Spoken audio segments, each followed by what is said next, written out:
BetScores. Ātri rezultāti. Parasti es sāku, ir atkal jauna pirmdiena klāta, bet šoreiz ir jauna piekdiena klāta, jo bija valsts svētki, bija Latvijas izlasē pārbaudas spēles, grafiki bija tādi, kādi bija, ceļošana, nesalikās līdz ar to. Esam tagad šeit pēc Latvijas izlases 8 no 8 pārbaudas spēlēm šajā pavasarī pirms pasaules čempionāta, pirms došanās uz Cīrihi.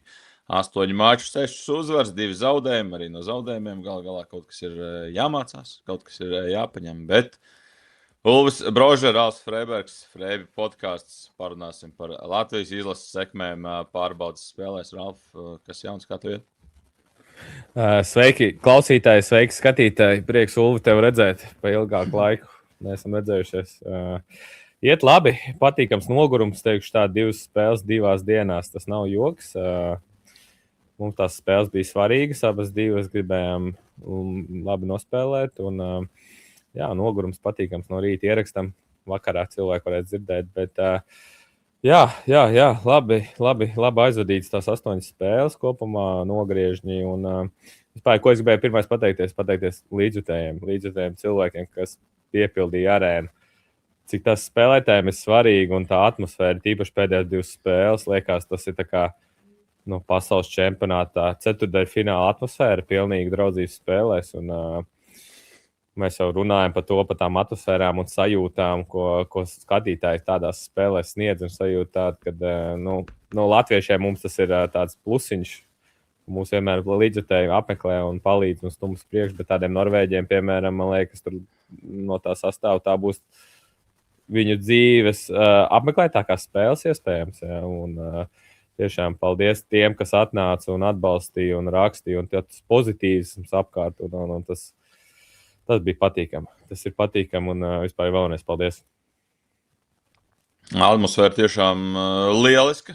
2 uzvaras arī izcīnītas. Bija arī abos mačos papildus hokejs. Bija bezmaksas hokejs, ja tā to var nosaukt. Bija uzvaras vārta pagarinājumā. Sants Vilmans iemeta, aizgāja uz vienu galu, uztaisīja momentu pie vieniem vārtiem, tad aizgāja moments uz otriem vārtiem, kur uztaisīja gandrīz momentu pie saviem vārtiem. Tur metiens neprecīzi garām vārtu tālēm stabiņam. Kā jau tas parasti gadās, ja tu aizmet garām tālēm stūrim pagarinājumā, tad arī uzreiz garām apmali iet otrā virzienā. Tur ilga nomaiņa bija Sandim, bet atrada spēku, aizskrēja un izšķīra maču. 2 vārdi galā viņam.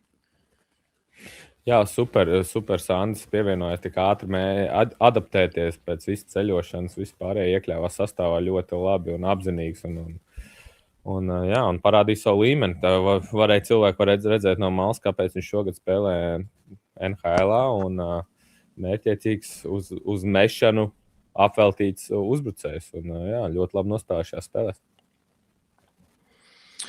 Bija vēl viens arī uzbrucējs, kurš sev labi parādīja, labi atrādīja. Tika viņam pēkšņi dot iespēju, parādījās pie apvāršņa Olivers Mūrnieks uzreiz pēc U18 pasaules čempionāta vienā vakarā. Zvans, jāpievienojās tev Latvijas izlasē. Nākamajā rītā viņš jau uz ledus, pirmais treniņš, vakarā pirmā uzreiz arī spēle, debijas spēle. Un, debija pilna arēna, tur kādam trīcēt kājas. Gan jau viņam arī trīcēja kājas, tad, kad viņš izgāja varbūt uz pirmo nomaiņu, bet svarīgākais jau nevis tā pirmā nomaiņa, bet tas nākamās nomaiņas, kā tu sev parādi. Un 17 gadi izgājiens vienatnē pret Norvēģu vārtsargu, un vārtsargs pavēra kājasargus, palīdzēja viņam pavērt kājasargus Mūrnieks ar savu māju kustību, un beigās Oliveram Mūrniekam arī debijas spēlē uzreiz pirmie vārti Latvijas izlasē. Un, tu varbūt vari pastāstīt, vai tu vispār kādreiz biji ar viņu kaut kur slidojis kopā vai trenējies kopā, kaut kur redzējis. Zināji tu viņu pavisam noteikti, bet vai tu viņu kaut kur bija tā redzējis klātienē, un kādi bija tie tavi iespaidi no iekšpuses? Jo to, kā viņš laukumā izskatās, to redz 10 000 arēnā, to redz 100 000 pie TV ekrāniem, bet kā viņš izskatījās komandas iekšienē uzreiz 17 gados ienākot Latvijas izlasē? Jā, Olivers ar viņu man nav iepriekš bijis darīšana treniņa laikā vai spēlēšana vai trenējoties kopā, bet tikai labākās atsauksmes par viņu man visiem patīk Patika tā iespēja, kad labākais spēlētājs, labākie spēlētāji, jā, tur 18. Par to mēs runāsim nākošajā nedēļā, laikam po 18 vairāk. Bet viens no līderiem tajā komandā tur vēl Klaucāns labi izskatījās, vēl varēja, ja?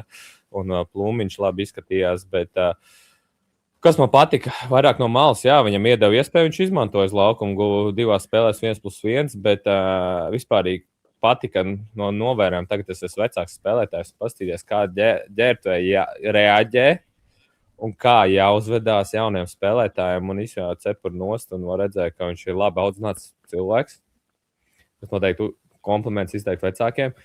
Viņš pildīja visu norēdus, ko vecākie spēlētāji vai līderi deva viņam, savākt trīpas vai vispār nebija ne jā, ne bet, ne nē.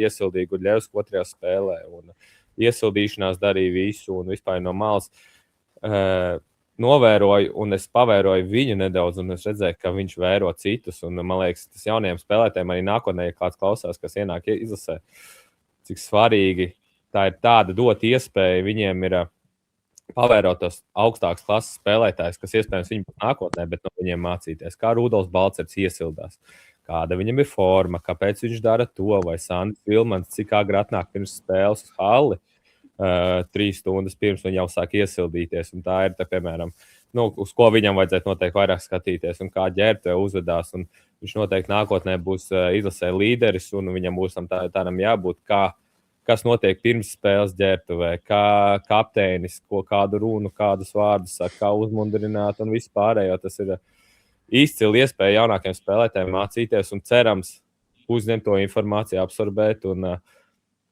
cepunos. Es domāju, viņam tas izdevās tādā ziņā, ka viņš vēroja, noklausījās un nākošie gadi viņam ir U20 un protams, ielā izlases to mēs redzēsim, bet to viņam būs noteikti jānodod tālāk un tā atmosfēra, tā latvietība, kas mums tajā ģērbtuvē ir un tā mīlestība vienam pret otru, es domāju, viņam nākotnē noteikti palīdzēs. Klau, bet tu pieminēji, viņam pirms 2. spēles bija jāiesilda Gudļevskis. Tas ir tāds, man vienmēr liekas, tā ir tāda privilēģija iesildīt pirms spēles vārdsargu, bet tas ir tāds drīzāk pienākums vai privilēģija? Ir spēlētāji, kuriem patīk iesildīt vārdsargus uz ledus. Ir vispār interesanti, ka Ziemeļamerikas vārdsargi parasti neiesildās tāda metienam. Jā, Elvis, man liekas, arī patīk viņam iesildīt, bet Čehijā, man liekas, neviens vārdsargs netiek papildus metienu iesildīšanā uz ledus trenēti, bet Gudim tas patīk. Un es vispirms parasti notiek runāšana ar Gudi, ko viņš grib, lai viņam iesilda. Man tika norādes, lai es izvēlos, un es uzreiz jaunākiem spēlētājiem uzticēju to, un viņam, teiksim, tā nav izvēles. Iepriekš tas bija Rodžers Bukards iesildīja, un Krastīņš iesildīja, Kristaps tā kā, jāiesilda, bet spēlētāji, kā kurš? Man negribētos iesildīt vārdsargu, jo man ir sava rutīna, man ir savas lietas, ko jādara, un jāiesildās pirms spēles, bet kādam tas jādara, un viņš to cerams, ka labi izdarīja, un Gudim patīk viņa metien. Klau, kā viņš, es nezinu, cik daudz tev sanāca pavērot uz soliņu, jo tomēr spēles laikā jāatpušās arī hokejistiem soliņu un parasti, es nezinu, skatās, man liekas, uz ekrānu visu augšā, tad, kad sēž, bet tad, kad es nezinu, cik daudz tev sanāca tā specifiski būt laukumā kopā ar viņu, bet ir kaut kas tāds, ko tu ievēroji, kas sanāca, kas nesanāca, jo, būsim godīgi, ja tu spēlē 17 gados pirmos mačus, tādā jau daudz augstākā līmenī nekā tu esi bijis līdz šim, ir lietas, kas tev sanāk, ir lietas, kas tev arī varbūt līdz galam vēl nesaliekās kopā, bet tāpēc tev ir 17 gadi, tāpēc tu vēl vari augt. Un šīs 2 spēles bija svarīgas spēles, manuprāt, arī priekš manīm. Es gribēju nospēlēt savu labāko spēli, un es tā kā vairāk arī koncentrējos, protams, komandas sniegumu.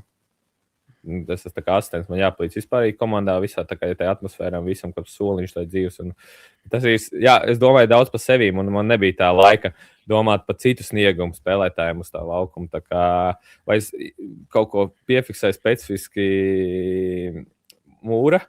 Mūra spēlē, ne, bet man patika, bet viņa pozīcija centrs, viņš spēlē gar malu grūti, tad uzreiz kā jauniem spēlētājiem ielikt pa malu arī citādāk, bet es teikšu, savas iespējas izmantoju arī pa malu, protams, ir griezti viņam hokeja karjerā nav sasniegt. Ir daudz vietas, kur viņš var kļūt labākam, un viņš to noteikti arī pats zina, kur viņam vajag piestrādāt ir visos aspektos, bet malacis un neko citu nevar pateikt.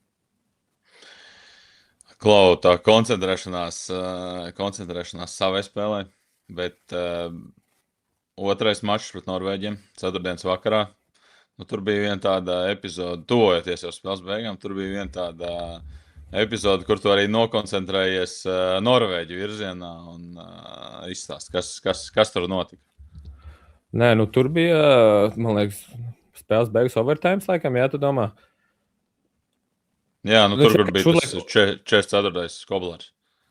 Nē, nu tur vienkārši tieši divīts, viņš vienkārši uzlika roku uz rips un turēja, un neviens no tiešiem to neredzēja. Nē, līnīties es to redzēju, bet viņš teica, ka tas nav viņa darbs vilkt un dod divīšu. Viņš kaut kāds 5 sekundes turēja cimdu uz ripas, kas ir automātisks sots, un mums vajadzēja iet vairākumā. Bet tas tika iedots, un es gāju tiešām runāt, kāpēc nebija divīts. Un tad viņš nāca, aiz tiesneša muguras kaut ko teica, kaut ko. Un visu laiku es kaut ko runāju ar viņu, viņš laikā aiz tiesneša muguras slēpjas. Tas tā pamuka malā, es domāju, ja viņš pamuks malā, tad kaut kas notiksies, bet viņš tā kā turpināja stāvēt aiz tiesneša muguras un tikai kaut ko runāt. Tā arī tur beidzās viss. Pārbaudas spēle, tāpēc nav draudzības spēle. Pret Norvēģiem jau parasti mači tādi ar pipariņu. Jā, bet es arī gribu cilvēkiem pateikt, ka mums nekad nav bijuši viegli spēles pret Norvēģiem. Visas spēles mums ir bijušas ciešas, un visas spēles mums nav bijušas tā kā sagrāvs. Jā, vienu gadu es atceros Kauflandkausā, viņiem tur bija, kad federācija bija tuvu bankrotam, viņiem tur atbrauc tāds vājāks sastāvs, un mēs viņus 8-0, 8-1 vinējām, bet citādāk, ka Norvēģiem ir bijuši vienmēr grūtas un ciešas spēles, tā kā tas normāls hokejs pret viņiem. Un īstenībā viņi labi spēlēja. Viņi cieši, viņi ar diviem sēdās virsū, un mums bija savas problēmas, bet noteikti labas spēles arī mums pret viņiem, ka viņi spēlē tādu stilu hokeju. 8-0 bija Rīgā.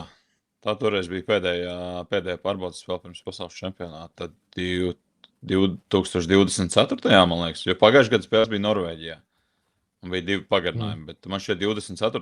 gadā bija 8-0 pēdējā spēlē. Diezgan pārbrauc pāri.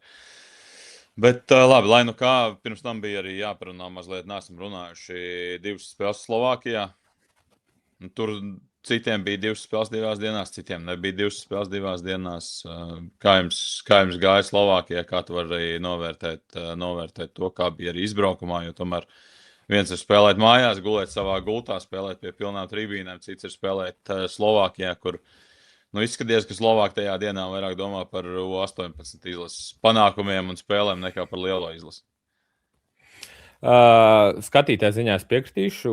Man liekas, ka Dandaut Bratislavā atnāks vairāk cilvēku spēlēm. Jā, pirmajā spēlē, draudzības spēlē, iespējams atnāca mazāk cilvēku, jo tajā pašā laikā viņiem ir super futbola stadions blakus, 200 metrus vai 300 metrus no hokeja arēnas. Viņiem Slovans spēlēja titulu spēli, kur viņi 2 spēles priekšlaicīgi ieguva titulu. Es iespējams tur viss skatītāji aizgāju uz to spēles futbolu, bet mazāk apmeklēt spēli, jā, bet vienalga, vispārīgi Slovākijā izbraukumā, vispār jāsaprot, kad ir izbraukumi, ir tas laiks, kad spēlētājs satuvinās. Latvijā spēlējot, draudzības spēles vienmēr, protams, foršāk, visi grib mājās spēlēt, bet izbraukumā tā komandas ķīmija veidojas. Un tādā vietā kā Slovākijā, kur īstenībā ir forši, labs laiks, saulains, fenomenāls, plus 25, plus 27 tajā laikā bija. Labi jutāmies, labi satuvējāmies, bija tāda pozitīva gaisotne, un es domāju, tas tā kā ļāva mums ciešākiem, un to ķīmiju izveidojās bišķiņu vairāk, jā. Tajā spēlēs ir labāk momenti, ir sliktāk momenti, bet izbraukumā labā hotelī dzīvojām pie halas, tā kā forši bija tas Slovākijas izbraukums. Ja man jāizvēlas izbraukumā braukt vai uz Somiju spēlēt, vai uz Slovākiju, es noteikti ņemu Slovākiju, jo tur ir netālu lidos 45 minūtes. Halai blakus ir hotels, un viss ir padomāts par un ap hokeju. Un Bratislavā, protams. Halle arī tādā centrālā vietā tomēr, cik es atceros no pasaules čempionāta. Nu, jā, centrs. Es nezinu, šoreiz nebijām centrā aizbraukuši. bet jā, nav normāla vieta. Labi. Vismaz Bratislavā, ja tu paskaties, mēs tur Ēriku Sots vienreiz pēc brokastīm pastaigājāmies no rīta. Ja tu tā nepateiksi, ka mēs esam Bratislavā, sajūta bija tā kā Spānija vai Itālija. Tur viņiem kalns fonā, tāds zaļš, viņiem visi jau zaļš koki ir, lapām ir un saule no rīta jau plus 20. Kad iztaisījām rīta apa pastaigā parunāt par dzīvi, tad mēs pietrūka Kaspars Daugavičs mums parasti bija. Mēs staigājāmies no rītiem jau 8. kādreiz čempionos. Ēriks un Kaspars un es tad no rītiem pastaigājāmies, parunājām, bet tā kā nebija vienalga forši. Tehnoloģijas. Jūs taču varējāt piezvanīt. Nu, tas jau nav tas. Tur jau tā kā moderns jaunietis, tur jau tāda vecā gājuma cilvēka. Nu, tad jums jāaicina uz Cīrihi kāds ciemiņš. Nu, iespējams, sporta centrs var parūpēties, vai tu jau tagad TV. Es jau nesaprotu, kas tu esi sporta centrs, tagad TV3 vai TV3 grupā. Tu arī kā komentētājs tagad uzvalk, kā nepierast skatīties tev no soliņa stējiem augšā. Tev labi redzēja, jā? Nu, īstenībā tikai 2 reizes pa 2 spēlēm, 2 reizes ieraudzīju, bet jāskatījos uz augšu, bet, 3 spēles laikā, bet kā bija pastāst varbūt cilvēkiem, kā bija jaunais amats? Grūti, jāsaka godīgi. Ja zin, kā, ir diezgan daudz faktoru. Viens faktors ir tas, ka tomēr, tu komentē OHL ar 2 kamerām un tukšā halē, un kur viss notiek lēni, ir viens, ka tu komentē 2, tā ir kaut kas pavisam cits, ir ātri, ir pilna hala, ir, jāsaka godīgi, tā mūzika, vismaz pārtraukumos ir tāda, ka, man liekas, ka es kurls palikšu ar laiku. Nu, vienkārši no visu tā tik dula galva, un vēl tu stāvi, tomēr arī tā koncentrējies tā visiem spēlē, jo tomēr seko līdz, kur ir kurš numurs, kas atrodas laukumā, kas neatrodas, ko teikt, ko neteikt.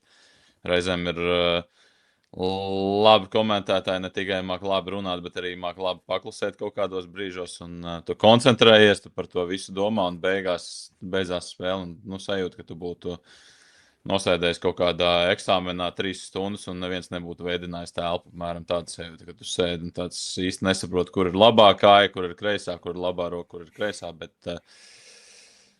zināt, man liekas, viss nāk ar praksi. Nu, tas tāpat kā tu iedomājies sevi pirmā spēle Latvijas izlasē, iedomājies sevi 100. spēle Latvijas izlasē. Nu, divas dažādas lietas, bet bija interesanti kaut kāds, es nezinu.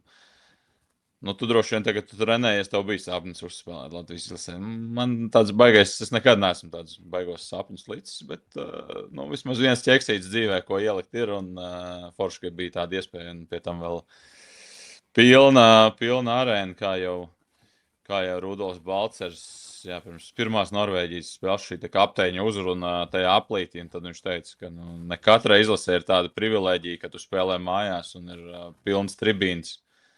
Vēl par šīm te uzrunām man gribās arī atzīmēt, uzreiz bija pirms arī pirmā mača. Es nezinu, tā ir laikam, esmu redzējis NHL, ka tā notiek, bet Latvijas izlasēs nekad nebija redzējis šos te klipiņus, ka kāds no spēlētājiem sauc sastāvu pirms maču, kuri ies sākuma sastāvā, un es nezinu, tas ir šajā pavasarī parādījies tagad. Jā, Harijs Vitoļņš izdomāja jaunu tradīciju pirms spēlēm. Mums ir iepriekšējās spēles labākais spēlētājs, nosauc starta piecinieku. Un, katram ir dota improvizācija, kā viņš vēlas to izdarīt, bet viss ir pielīdzināts. Un jau es to sāku pats pirmais to uzzināju, apmēram 5 minūtes pirms starta piecinieku nosaukšana man padeva tādu ziņu.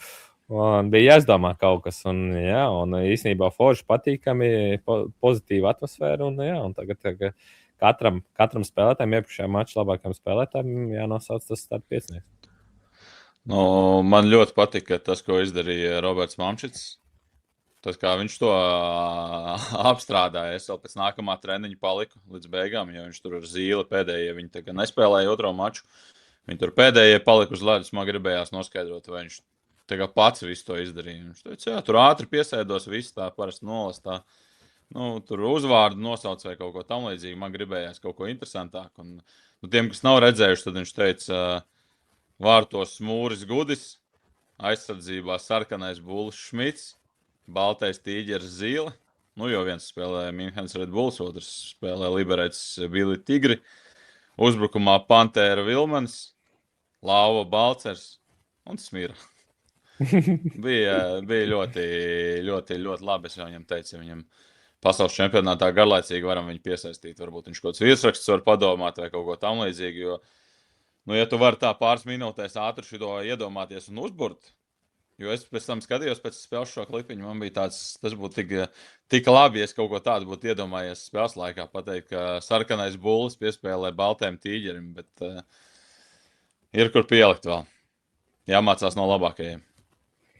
Tieši tā, un super, un ir patīkami, ka spēlētājs sagatavojas un ir izdomājuši kaut ko interesantu. Jā, un visi cenšas, un nav tā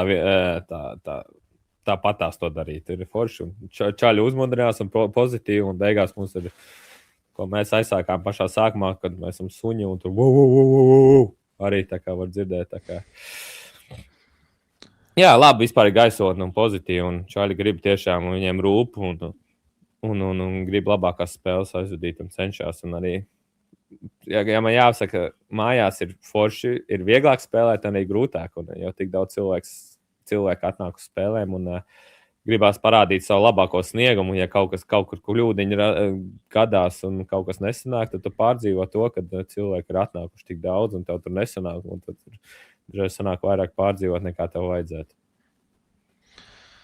Tā, ja tev būtu tagad pašam jānovērtē šīs pārbaudas spēles, tavs sniegums. Tev tāda iespēja ir. Parasti lielākajai daļai spēlētāji neviens neuzdod šādu jautājumu. Visi vērtē no malas, bet tā paskatoties šajā brīdī.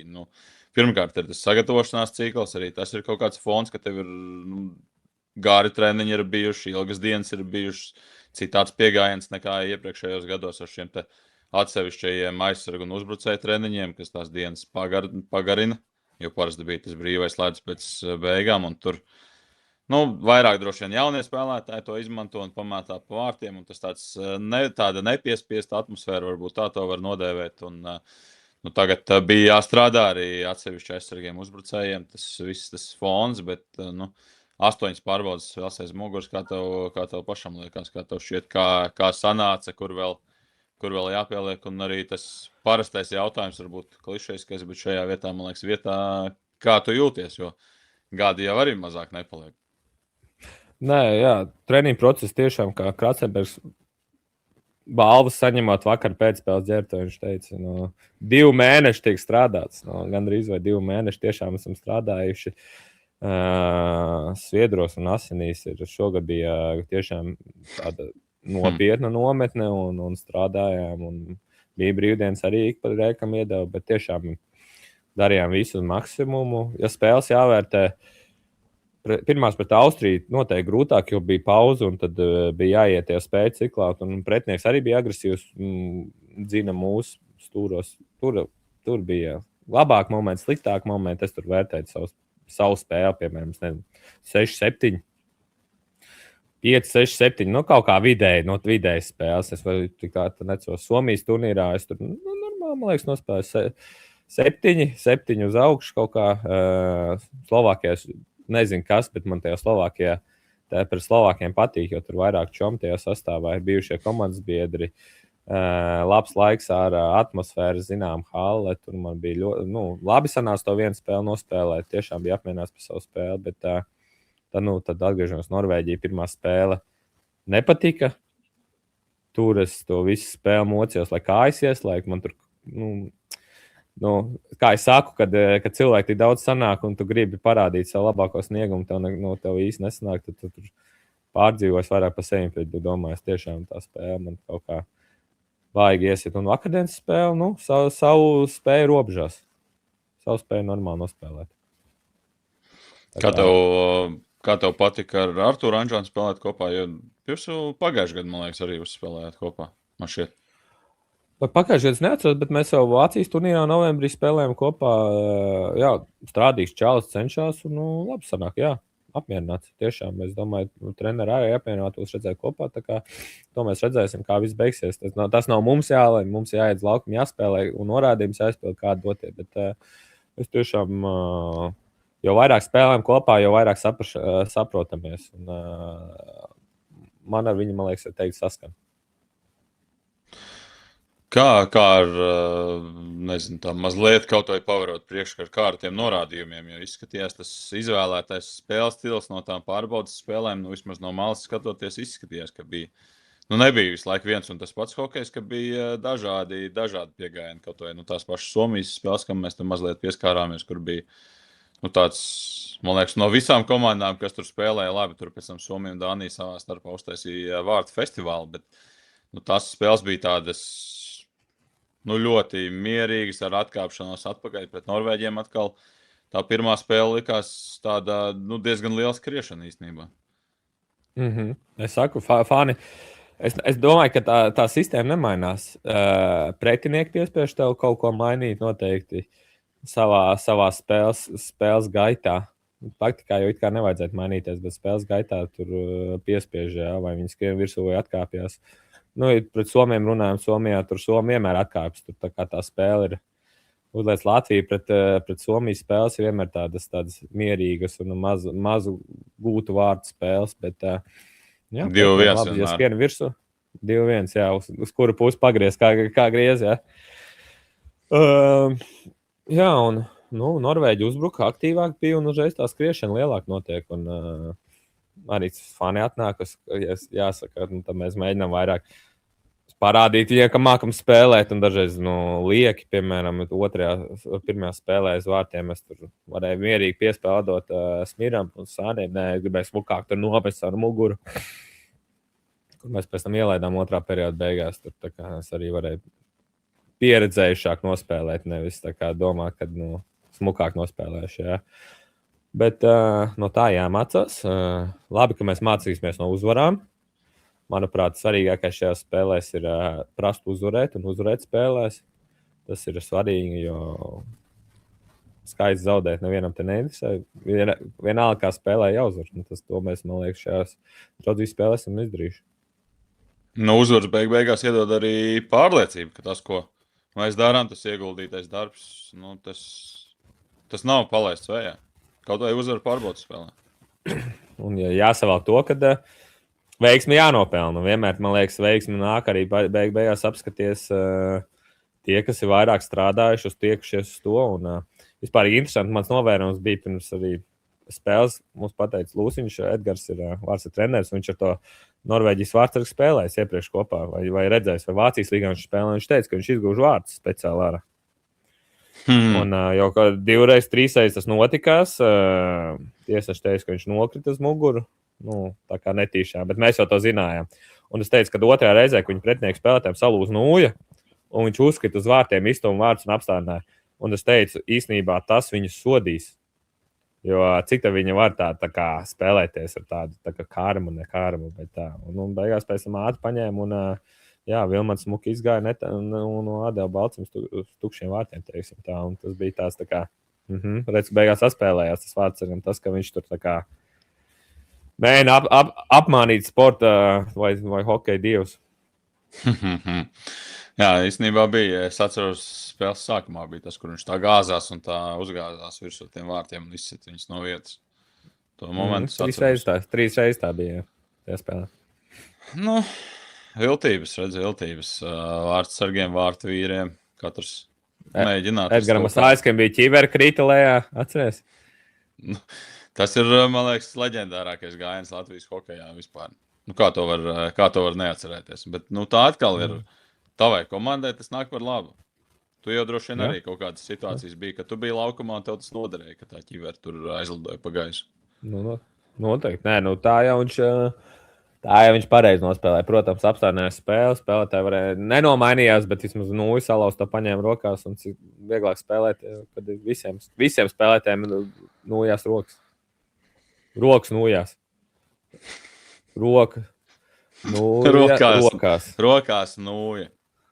3 lietas labas. Ir tomēr agrs rīts un ir nospēlēts 2 spēles 2 dienās. Nezinu, cikos to aizmigt pēc vakardienas mača. Es neko nedaru, mēģinu gulēt. Pirmajā spēlē aizmigt 12. Negribējās, bet gāju gulēt. Tagad bišķi pamocīju, ka 12, 20. Bet īstenībā šī spēle beidzās vēlāk. Otrā spēle. Pagarinājums. Pagarinājums, jā. Gulīši. Un kā ir? salīdzinot Sports centra TV3 pa pagarinājumiem maksā vairāk vai ne? Nav piemaksas. Ziniet, šie īsie pagarinājumi jau. Nu, tie ir īsie pagarinājumi. Man vienmēr šajos pasākumos, arī Šveices līga komentējot, nu tā interesanti, ka tu nogaidi tur to ilgo pagarinājumu, gandrīz tās 20 minūtes pagarinājums, 4 minūtes vārti visiem mājās. Šeit arī tu nogaidīji 3 minūtes, lai sagaidītu to pagarinājumu, pēc spēles atnāk Vilmans 50 sekundu gols, ejam mājās. Nu, ka tā gaidīšana beigās ir ilgāk nekā pats pagarinājums, bet naudas jautājums atstāsim varbūt epizodēm Šveicē vai pēc Šveices, jo Šveice jau tomēr tāda naudīga valsts, banku valsts, ne tikai siers un šokolāde un fondu un vispārējie brīnumi, bet Cīriha pasaules čempionāts Latvijas izlasē pirmā spēle būs nākamajā sestdienā vakarā.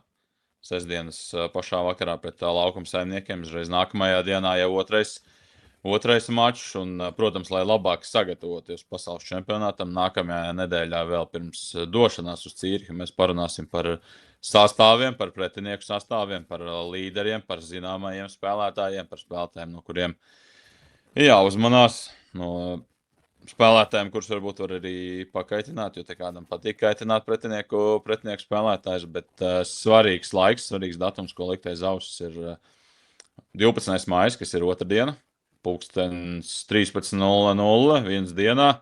Kāds ēdīs pusdienas, kāds uzzinās to, vai brauks vai nebrauks uz pasaules čempionātu, jo otrdien vienos ir tātad preses konferences, kurā tiks paziņots sastāvs pasaules čempionātam, un šobrīd es skatos, ir sastāvā ir 4 vārtsargi.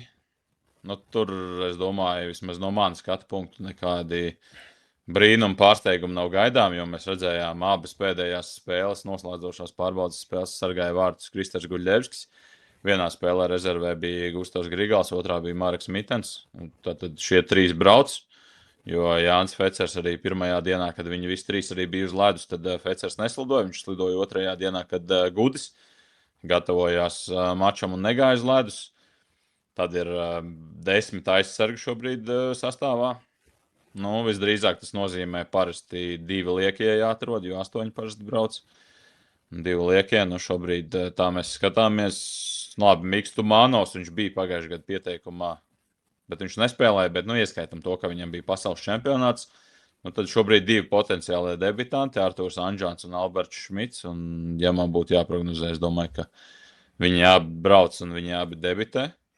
Tā ir šobrīd mana prognoze. Un tad ir uzbrukums, kur ir arī jāatrod šobrīd, vismaz šobrīd pagaidām viens liekais. Es nezinu, kāda būs situācija gaidot tur Eduarda Tralmaka sēriju Amerikas hokeja līgā, kāda būs situācija varbūt tur beigās ar Rodrigo Ābolu, bet, nu, jebkurā gadījumā šobrīd ir 15 uzbrucēju nometnē, un, ja ņem 8 aizsargs, tad ņem 14 uzbrucējs, viens liekais. Protams, lielais jautājums šobrīd ir tas Olivers Mūrnieks, jā, nē, brauks, nebrauks. 17 gadi, 2 spēles Latvijas izlasē. Nu, tas būs tāds interesants lēmums. Atbildi mēs dzirdēsim, uzzināsim, sapratīsim nākamajā nedēļā, bet jā, nākamajā nedēļā parunāsim par pretinieku sastāviem arī, un man tev jautājums, tu zini vispār, kad jūs lidojat prom, kurā dienā? Vai tu zini? Saraksts mums ir izsniegts. Saraksts izsniegts, negribu melot, te jāskatās. Es zinu, ka mums ir rītdienas dati. Es rītdien zinu, kas mums ir tālāk. Es tur baigi tālāk neskatos. Rīt jums ir golfs, pareizi. Jā, komandas saliedēšanās. Mēs Ozo golfā iesim kopā. Katru gadu uzspēlējam golfu kopā. Kad tu turēji pēdējo reizi novis rokās? Pagājušo vasaru. Kaut kur es jau jūnijā. Jā. Tā tad neviens tevi savā komandā, es pieļauju, nealks redzēt. Nē. Bet, nu, ir spēlētāji, kuriem tur gribēt. Es tagad skatos no sastāvā. Nu, Toma Andersona varētu būt tik komandā. Tad ir kāda iespēja uzvarēt. Varbūt Laura Dārziņa varētu tik kaut kur komandā. Tā kā būtu cerīgāk. Labi, manuprāt, jūs ceļā dodaties trešdien uz Cīrihi. Ceturtdien jums Cīrihē ir pirmais ledus treniņš. Iepazīšanās ar Cīrihas arēnu, starp citu, Rudolfs Balcers komandas balsojumā ievēlēts par kapteini. Asistenti būs Kristaps Zīle un Rāls Freibergs. Bet kapteinis jau ir dalījies ar kaut kādām labākajām vietām, Cīrihē, vai kā tur būs, kaut ko pastāstīs vairāk mazliet. Jā, izstāstīja visu. Viņš jau informāciju uzņēmis. Dzīvosim, Hāli ir ārpus pilsētas, dzīvosim pie Cīrihas lidotas, kas ir Klotene. Apkārt mums nekas pie lielceļa dzīvosim, tā kā nezinu. Nekas spožs. Būs pastāstījis, ka lielceļa būs.